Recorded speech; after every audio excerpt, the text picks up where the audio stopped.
অনুষ্ঠান বাড়ি বা নিজের বাড়িতে শীতকালের একটি অতি পরিচিত, সকলেরই ভীষণ রাজকীয় একটি রেসিপি পালং পনির।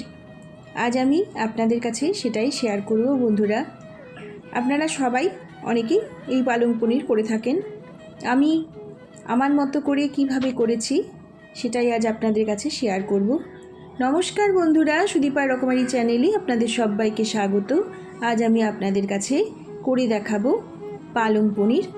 এর জন্যে আমি গ্যাসে কড়াই বসিয়ে দিয়ে দিচ্ছি বাটার। বাটারটা গরম হয়ে গেলে আমি পনিরটা প্রথমে ভেজে নেব। আমি 200 গ্রাম আমুল বাটারের পনির নিয়েছি, সেটা ছোট করে কেটে রেখেছি।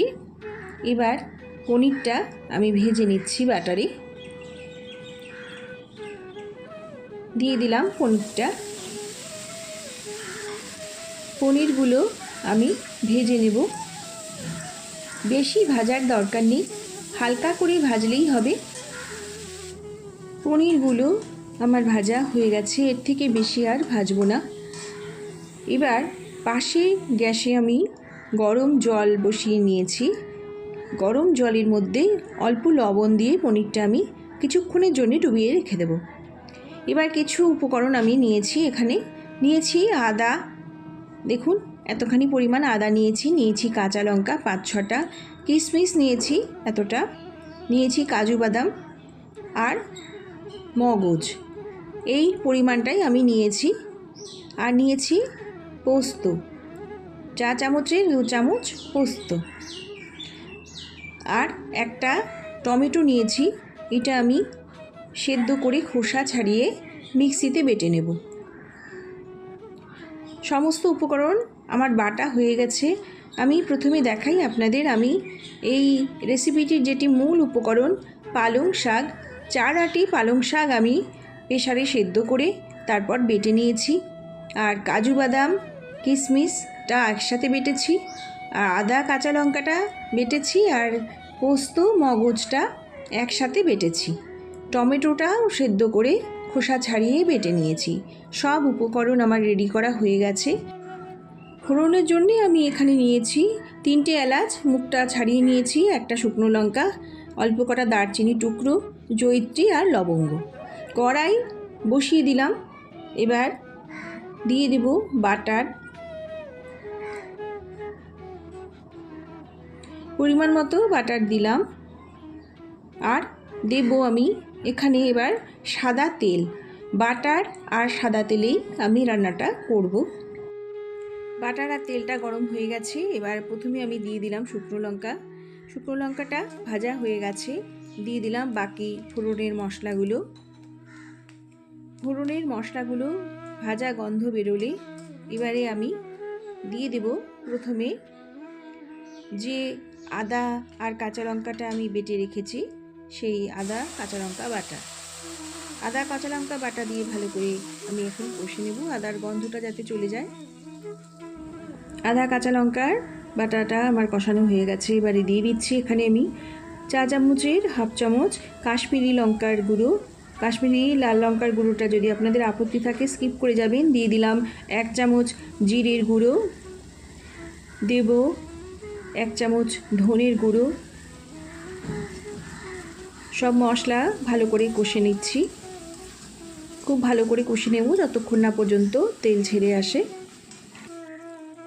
দেখুন মশলা থেকে তেল ছেড়ে এসেছে। এবারে আমি এর মধ্যে একে একে বেটে রাখা মশলাগুলো সবই দিয়ে দেব। প্রথমে আমি দিচ্ছি টমেটো বাটাটা,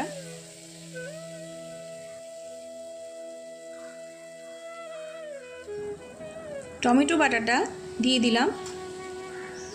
এবার মশলাগুলো আমি দিয়ে দিচ্ছি, বাকি মশলাগুলো দিয়ে দিলাম কাজু বাদাম কিশমিশ বাটা, দিয়ে দেব এবার পোস্ত বাটা, পোস্ত আর মগজ,